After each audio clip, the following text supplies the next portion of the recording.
Smoke clung to my lungs as I stared at the ashes of the cabin my grandfather had built, watching Karen stand in the firelight, arms crossed, a self-satisfied smirk on her lips like she'd struck the match herself.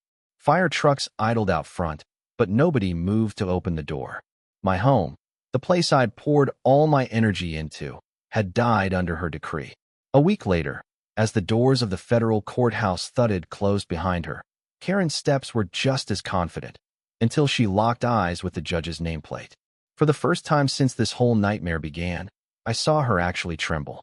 Justice doesn't smell like smoke, but on that day, it was about to burn straight through every lie and every threat she'd thrown at my family. But let me back up a bit. 3 months before it all went to hell, I was just another software engineer, hiding out on the edge of Pine Valley Lake, trying to find some peace in the same cabin where my dad spent his final days. The place had been in our family since 1967. My grandfather raised the first pine logs himself, determined to give us a piece of land that would outlast him. My dad added the wraparound porch in the 80s, the same porch where he taught me Morse code and how to debug life's messes over old laptops and cans of cold Coke. I inherited it 2 years ago, along with Dad's stubborn streak and the kind of grit that keeps you up at night when something feels off. That cabin was my sanctuary, sitting by the water, circled by evergreens, humming with the kind of quiet that lets you breathe deep and start to heal. That September Friday, I rolled up the gravel drive expecting a weekend of code, coffee, and maybe a little conversation with Dad's ghost. Instead, I found a woman in a stoplight red blazer blocking my gate. AirPods in, eyes sharp, her entire posture daring me to try and reclaim my own land. She looked like she'd never lost an argument in her life. Blonde bob cut, so precise it could slice bread, President stitched in gold thread across her chest. She was muttering into her Bluetooth about infractions while scanning my fence post with a phone. "Excuse me," I called out, trying to sound friendlier than I felt. "Can I help you with something?" She turned and gave me the kind of smile that says she's been waiting all day to explain why you're the problem. "I'm Karen Prescott, president of the Pine Valley Homeowners Excellence Committee. Your property's in violation, digital compliance standards, 52 infractions, fines accruing daily." She waved her tablet in my face like it was a badge. I laughed, but she wasn't joking. My stomach did that old hospital call nod. Suddenly my only home was at risk, and I was powerless. "Sorry, what HOA? I've lived here 2 years, never heard of you." Her smile got tighter, cold as steel. "Pine Valley Homeowners Excellence Committee. State Digitization Initiative. All properties within 2 miles of the lake are enrolled." She handed me a stack of forms stamped with official-looking seals, but the paper felt cheap, the font like something off a high school essay.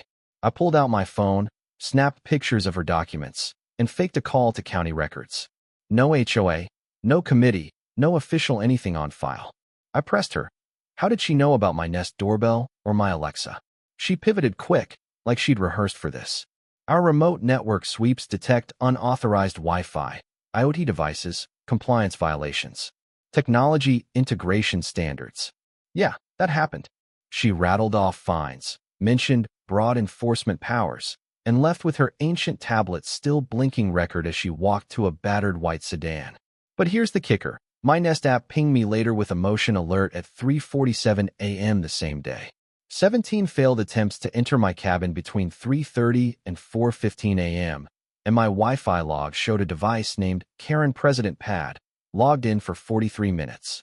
Someone had been sitting in my yard, poking around my network while I was 30 feet away. That night, I sat on Dad's porch with a beer, combing through logs. Karen had been connecting to my network, pulling info from my Alexa, my smart thermostat, even my TV. She'd been mapping my routines, building a case for violations that didn't exist. Then I found the smoking gun. Alexa had a 43-minute recording of Karen whispering on the phone. Phase 1's on track. The coal property's ready for acquisition within 60 days. By the time he figures it out, we'll have enough violations to force a sale. Let me tell you, my blood ran cold. This wasn't about an HOA. It was a criminal scam to steal my family's home. Morrison, the man on the other end, was her legal muscle. By Saturday morning, I was installing pro-level security, night vision cameras, cloud backups, the works. But the threats escalated. I got a fake compliance email with legal jargon and a threat to seize my property. The level of detail was chilling. Real statutes, forged signatures, a PDF so slick even a lawyer might buy it. I started reaching out to other homeowners around the lake. Turns out, several had already voluntarily sold to Morrison Holdings after similar threats. Some even mentioned seeing a white sedan circling late at night. That's when Karen showed up again, this time with Morrison, a suit and tie type carrying a briefcase and a camera. They tried to force their way in, citing bogus violations. I recorded everything, then hit them with my own surprise. My devices are FCC compliant. But your tablet's broadcasting in a surveillance frequency range. Mind explaining that? Morrison's slick mask cracked just for a second, and Karen's knuckles went white around her tablet. They tried to bluff, but I played a snippet of Karen's phone call about acquisition within 60 days. The room went dead quiet.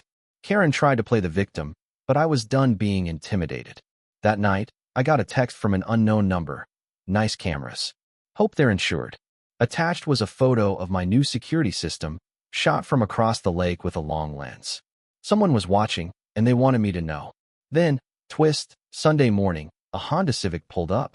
Out stepped Jennifer Parks, former compliance officer. She slid a manila envelope through my screen door. Karen's not alone. She's done this in 3 states. Fake HOA, forced sales, even arson. Morrison's the fixer. Jennifer had lost her job, her license, and nearly her freedom trying to expose the scheme. She had receipts, court filings, photos of ruined homes. She'd documented everything. Patterns, victims, whistleblowers silenced. I let her in, but only after making it clear I was recording everything. Jennifer poured out the story, how Karen targeted vulnerable families, people with legacy properties and deep emotional ties. How Morrison's company funneled money through shell corporations, some with links to foreign accounts. One photo stopped me cold. A burned cabin in Michigan, the Chun family's place. Police tape still hanging from the rafters. They'd refused to sell. 3 weeks later, fire. Why not go to the police? I asked. Jennifer shook her head. They tried, but Morrison's got friends everywhere. Law enforcement, zoning boards, even state senators. Rain hammered the roof, thunder rumbling like a warning. Jennifer leaned in and whispered, "Your dad wasn't just a judge, was he? His ruling cost Morrison's investors $40 million. Karen's revenge isn't just business, it's personal." Suddenly, my phone buzzed. Weather's getting dangerous. Accidents happen in storms. Another photo, my cabin from across the lake. A drone circled overhead, camera pointed right at us. Jennifer's face went pale. That's military grade. Morrison's not playing lawyer games anymore. Minutes later, the power cut out, someone outside working by the electrical panel. I found Dad's old satellite phone, dialed Jennifer's FBI contact. "We're under immediate threat," I told Agent Wong. Just then, glass shattered in Dad's study. Boots on the floor, men searching the house. We scrambled to the loft. Jennifer pulled out a small pistol she'd started carrying after the Chun family's tragedy. Agent Wong's voice crackled. "Stay hidden. Help is coming." Footsteps pounded up the stairs. The first man spotted us, gun drawn, but sirens cut through the storm. The intruders bolted, melting into the woods as FBI and local law rolled in. We spent hours in the Pine Valley Sheriff's office, nursing stale coffee. Jennifer confessed she'd once signed fake assessments before blowing the whistle on Karen. She'd been the source for the federal investigation that cost Karen her freedom, and now she was a target, too. Days later, while reviewing Dad's case files, I found the missing link, a document on a rare earth mineral deposit under Pine Valley Lake, worth $2 billion. Dad's ruling had placed the rights in a conservation trust, out of reach for Morrison Holdings. Now, their only shot was to discredit Dad, force a sale, and crack open the mineral rights. If I accidentally died and the property went into probate, their lawyers could challenge the trust. I was still piecing it together when a final text arrived. "Beautiful view from your deck. Shame you won't enjoy it much longer." The photo was from inside my own cabin, time-stamped less than an hour earlier. Karen made her move, breaking into my live stream with a deep fake, smearing Dad's name. But I had the metadata, court records, and the real evidence, enough to expose the scam. The backlash was wild. Conspiracy theorists, online vigilantes, threats from every direction. Jennifer's reputation was dragged through the mud as my supposed co-conspirator. Every denial just became more evidence for the mob. That's when I found the last piece of Dad's legacy, a safety deposit box key taped behind his old photo. I drove straight to First National in Seattle, opened box 447, and found it loaded. Dad's tapes, documents, even a dead man's switch. If anything happened to me, the files would go public. But as we drove back to Pine Valley, Jennifer's phone buzzed. Smoke, rising from my family's cabin. Karen's last play. By the time we arrived, the place was gone, burned to the ground, my family's history turning to ash. A week later, Karen waltzed into court, navy suit, hair neat, ready to claim whistleblower status. But Jennifer had dug up emails, voice recordings, the works. In the courtroom, Morrison's voice on tape casually discussed burning down homes to destroy evidence. Karen's face went sheet white as she realized Morrison planned to silence her, too. She stood up, confessed the entire operation in front of the judge. Morrison's lawyers tried to claim she was unstable, but the judge wasn't buying it. The verdict was swift. Karen, 15 years. Morrison, 25+ asset forfeiture, and a federal probe into foreign funding. Jennifer and I stood in the hallway, watching them get led away, both smaller than I remembered. Was it justice? Maybe. My cabin was gone. Dad's name still tarnished by rumors, but the truth was finally out. As Jennifer and I left the courthouse, a stranger in a suit tipped his hat, a warning and a promise. My phone buzzed. The Pine Valley matter is resolved. Larger interests remain. Expect contact. Attached was a photo of a new cabin being built, military-grade security and all. As I watched the new foundation rise from the ashes of the old, I realized the fight wasn't over. Maybe it never would be. But you know what? Sometimes the biggest battles aren't about winning. They're about refusing to lose. So let me ask, have you ever faced down someone who looked harmless, only to find out they were a whole storm waiting to happen? Which twist hit you the hardest? And do you think justice was actually served? Drop your story or opinion in the comments, and tell me where you're watching from. I want to know how far these neighborhood wars stretch.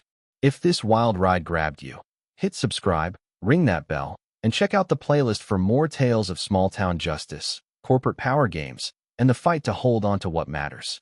Because in a world like this, sometimes the smallest place is where you draw your biggest line.